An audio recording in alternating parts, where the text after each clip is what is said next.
আসসালামু আলাইকুম, কেমন আছো তোমরা সবাই? আমি ফাতেমা নাদিম, আমার ইউটিউব চ্যানেল ফাতেমাস ডায়েরি থেকে চলে আসলাম। তো চলো রান্নাঘরে চলে যাই। তো প্রথমে আমি একটা ব্লেন্ডারের জারে ধনেপাতা নিয়েছি। এখানে ভালো ধনেপাতা আছে, মানে আমি তো কেজি হিসাবে আনি নাই, আমি 30-40 টাকা এনেছিলাম। তো এটার উপরে আমি প্রায় 10-15টা কাঁচামরিচ দিয়েছি আর 1 চামচ লবণ দিলাম। তো এখন আমরা এটা ব্লেন্ড করে নেব। এটা তোমরা শিলপাটাতেও করতে পারো, যদি তোমাদের কাছে ব্লেন্ডার না থাকে শিলপাটাতে করলেও চলবে, একদম মিহি করে বেটে নিবে। তো আমি এটা একটু করে দিলাম, ম্যাশ করে নিচ্ছি, কারণ ব্লেন্ডারে বলো আর শিলপাটায় বলো এটাকে মানে ফিনিশিং হতে হবে, মানে ছাপা ছাপা যাতে থেকে না যায়। আর এখানে আমি মুরগি নিয়েছি তোমার কতটুকু, মুরগি কতটুকু বললো, মানে মেপে কতটুকু দেখলাম, মানে 250 গ্রামের উপরে, 300 গ্রাম, 300-র উপরে। আচ্ছা যাই হোক, অত মাপামাপি করিনি আমি, কিন্তু দোকান থেকে যখন আনিয়েছি আমি অর্ধেকটা নিয়েছি আর অর্ধেকটা রেখেছি। তারপর এটাকে সুন্দর করে ভালো করে মেখে, ওর গায়ে গায়ে সব কিছু যাতে মিশে যায় সেটার জন্য এটা মেখে তারপর আমি 15 থেকে 20 মিনিট এটাকে আমি এভাবে রাখবো। রাখার পরে মশলাগুলো ভিতরে যখন যাবে তখন আমরা রান্নায় আসবো। তো এখন চলে আসলাম রান্নায়। তো আমি সরিষার তেল দিয়ে দিলাম, সরিষার তেলের মধ্যে তো এলাচ আর দারচিনি দিয়ে দিলাম, দিয়ে কতগুলো তেজপাতা দিলাম, তেজপাতা দিয়ে আমি বেশ কিছু পেঁয়াজ দিয়েছি আমার মাংসের পরিমাণ বুঝে।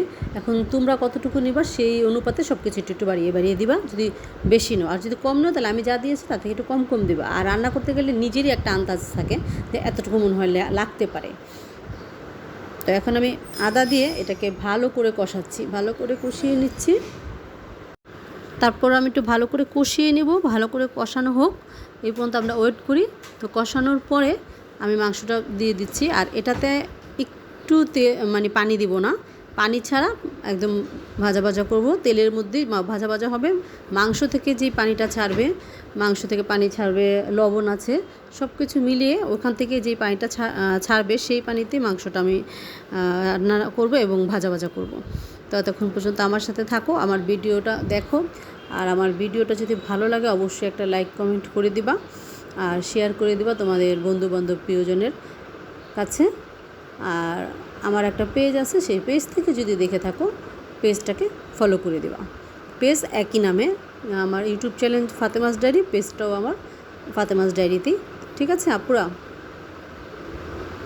তো দেখো মাংসটা কিন্তু আমি এখানেই কষাচ্ছি, আমি ভালো করে কষিয়ে নিচ্ছি, মানে কোনো পানি থাকবে, পানি দিব না তো, মানে সেই জন্য। তা এখন আমি একটুখানি যে গ্রেভিটা রেখে দিয়েছিলাম সেটা একটু লাস্টে দিলাম, কারণ ধনেপাতা কাঁচামরিচ এগুলো আমরা কাঁচাও খেতে পারি, তাই না? আমরা কাঁচা কিন্তু ভর্তাতে পেঁয়াজ অনেক কিছু কিন্তু আমরা কাঁচা খাই। তো সেই জায়গায় এখানে কাঁচামরিচ আর ধনেপাতাটুকু আমি অল্প একটু রেখে দিয়েছিলাম, সেটা আবার দিয়ে দিলাম, কালারটা যাতে সুন্দর দেখায় সবার শেষে, এবং খাবার সময় ধনেপাতার ঘ্রাণটা খুবই ভালো লাগবে।